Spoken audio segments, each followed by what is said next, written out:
In the last lesson, we covered how attackers gain initial access to networks and spend weeks or months preparing for ransomware deployment. In this lesson, we'll explore one of the most significant evolutions in ransomware attacks, data exfiltration and double extortion. This shift fundamentally changed the ransomware threat landscape. Organizations that invested heavily in backups, believing they were protected from ransomware, discovered that backups don't address the second threat, stolen data that attackers threaten to publish. In this lesson, we'll review how attackers identify and steal data, how they use that stolen data as additional leverage, and why double extortion has made ransomware significantly more effective and damaging. Traditional ransomware relied solely on encryption for leverage. Attackers encrypted files, demanded ransom for decryption, and had no additional pressure points if the victim could recover from backups. Organizations with good backup practices could restore their systems without paying, significantly limiting the attacker's success rate. This created an incentive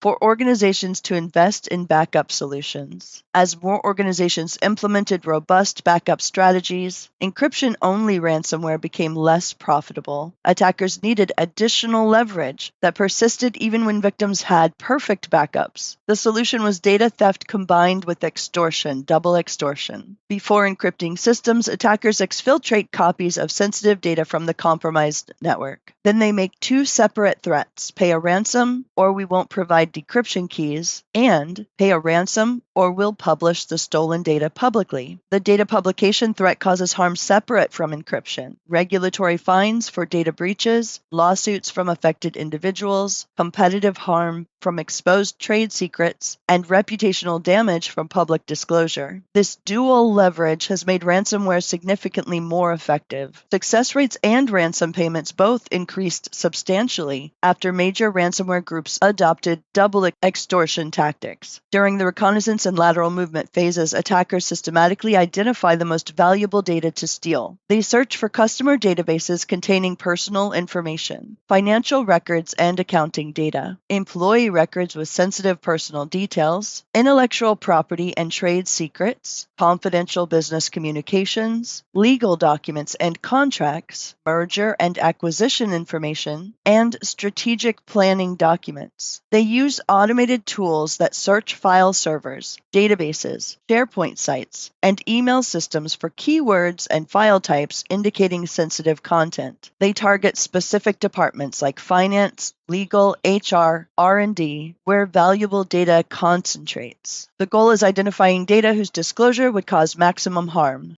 creating maximum pressure to pay the extortion demand. Stealing data from compromised networks requires moving potentially terabytes of information without detection. Attackers compress and archive data to reduce transfer volumes. They encrypt the archives to prevent data loss prevention systems from scanning the content. They exfiltrate gradually over days or weeks rather than massive transfers that would trigger network anomaly detection. They use legitimate cloud storage services, uploading data to Dropbox, Google Drive, OneDrive, and other platforms organizations routinely use. The traffic appears normal and often bypasses security monitoring. They establish command and control infrastructure that receives stolen data. They use encrypted channels to prevent visibility into what data is being transferred. Some operations steal backups themselves, which contain comprehensive copies of organizational data in convenient, already archived formats. Ransomware groups maintain public leak sites where they publish stolen data from victims who refuse to pay. These sites operate on both the dark web and the regular internet. They list victim organizations, describe stolen data, provide sample files proving the theft, and set publication deadlines, creating urgency. The sites serve multiple purposes. They demonstrate credibility that the group actually has stolen data. They create public pressure through reputational harm. They provide evidence to potential future victims that the publication threat is real. Some leak sites include countdown timers, showing when the data will be published. Some release data gradually, publishing increasing amounts as deadlines pass without payment.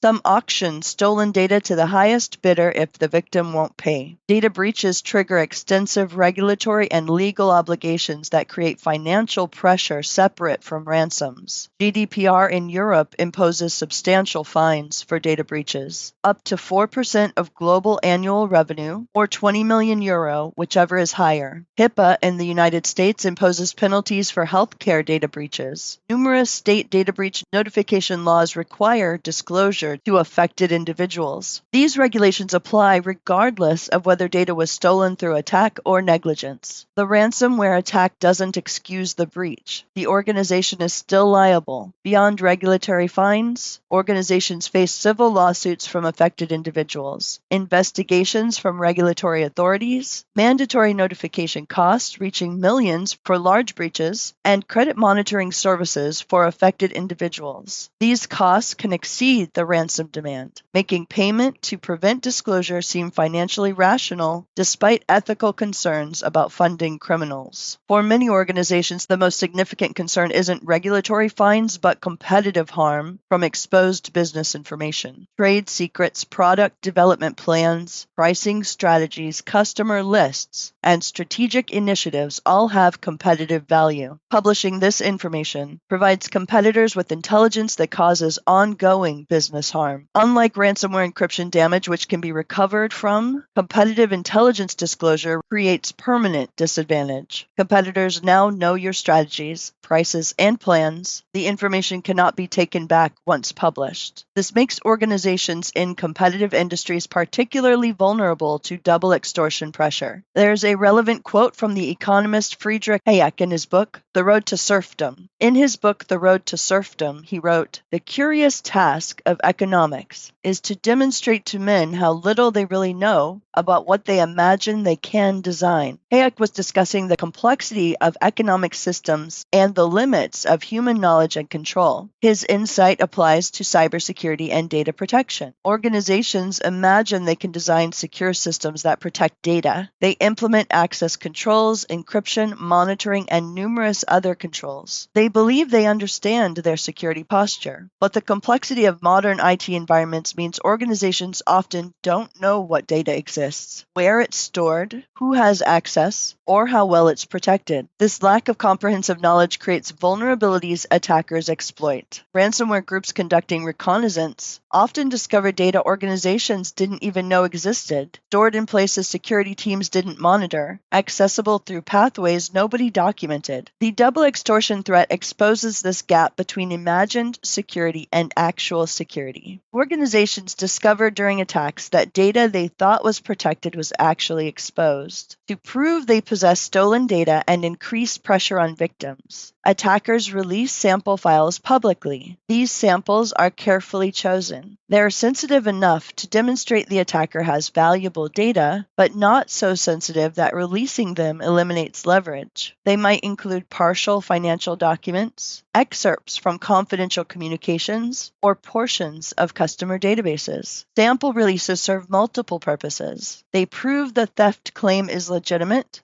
not just a bluff. They demonstrate the type and sensitivity of stolen data. They create immediate reputational harm that previews what full publication would cause. Victims cannot dismiss the threat as empty when sample data is publicly available. The negotiation dynamics change significantly when data theft is involved. Victims might pay reduced amounts for just the decryption keys while refusing to pay for data deletion. Attackers might offer proof of data deletion or destruction through cryptographic hashes or video evidence. But there's fundamental uncertainty. Even if attackers provide supposed proof they've deleted stolen data, victims have no way to verify the attackers didn't retain copies. Unlike decryption keys, which can be verified by attempting to decrypt files, data deletion can't be proven. This uncertainty means some organizations refuse to pay for data deletion because they cannot trust that payment actually protects them. Others pay because even uncertain protection is better than certain publication. Some ransomware operations have evolved beyond double extortion to triple extortion extortion tactics. After encrypting systems and threatening data publication, they contact customers, partners, or other third parties whose data was stolen and demand separate payments from them. Your vendor was breached and your data was stolen. Pay us or we publish your information. This distributes the extortion pressure across multiple entities. Even if the primary victim refuses to pay, individual affected parties might pay to protect their specific information. This evolution shows continued innovation in maximizing revenue from compromised networks. Some ransomware operations add distributed denial of service attacks as yet another pressure point. While negotiating with victims, they launch DDoS attacks against the victim's public-facing websites and services. This creates additional business disruption beyond the encrypted systems. The message is clear. We can cause multiple types of harm simultaneously. Pay the ransom or face continued attacks from multiple directions. Organizations facing data theft extortion face difficult decisions about disclosing the breach. Regulatory requirements typically mandate notification within specific timeframes, often 72 hours in Europe under GDPR, varying timelines in U.S. states. But disclosure potentially eliminates negotiation leverage since the information is now public anyway. Some organizations delay notifications while negotiating, hoping to pay the ransom and prevent publication before disclosure deadlines. This creates legal risk if regulators determine notification was unreasonably delayed. Others notify immediately as legally required, accepting that this might reduce their negotiating position but ensuring regulatory compliance. Cyber insurance policies increasingly face questions about coverage for data theft extortion payments. Some policies cover ransom payments to decrypt systems but don't cover payments to prevent data publication. Some cover both. Some explicitly exclude ransomware payments entirely. Victims might discover during an attack that their insurance doesn't cover the extortion payment preventing data publication, forcing difficult decisions about whether to pay out of pocket. Insurance companies increasingly require specific security controls and practices as conditions of coverage, attempting to reduce their risk exposure from ransomware claims. Some attackers have moved to pure data theft extortion without encrypting systems at all. They infiltrate networks, steal data, and demand payment threatening publication, but never deploy encryption. This avoids the technical complexity and detection risk of ransomware deployment while still generating extortion revenue. For attackers, this is lower risk because they're not causing the obvious, immediate damage that encryption creates. The theft might remain undetected longer, and attribution might be more difficult. For victims, this can be even more challenging because they might not detect the theft until the attacker contacts them or begins publishing data. And as we mentioned, when victims refuse to negotiate, some ransomware groups just auction stolen data to the highest bidder. Competitors might bid for business intelligence. Identity thieves might bid for personal information. Other criminal groups might bid for data they can use in subsequent attacks. This creates additional revenue streams when the extortion fails and demonstrates to future victims that refusal to pay doesn't result in data simply being deleted. The permanence of data theft, unlike encrypted systems where you just decrypt, makes data theft potentially more damaging than encryption, even though encryption feels more immediately catastrophic in some cases. Certain industries face disproportionate pressure from double extortion tactics like healthcare because of HIPAA and the liability, legal firms with their privileged attorney-client communications, financial services with customer financial data, and government agencies with citizen data. These all create their own unique set of highly problematic consequences, and attackers understand these industry-specific pressures and exploit them during negotiation. So we understand that backups alone are insufficient. They don't address the data publication threat. That makes data loss prevention systems that monitor and restrict data exfiltration critical. Network segmentation, limiting attacker access, and data classification, identifying sensitive information to enable focused protection of highest value data, is all obviously imperative.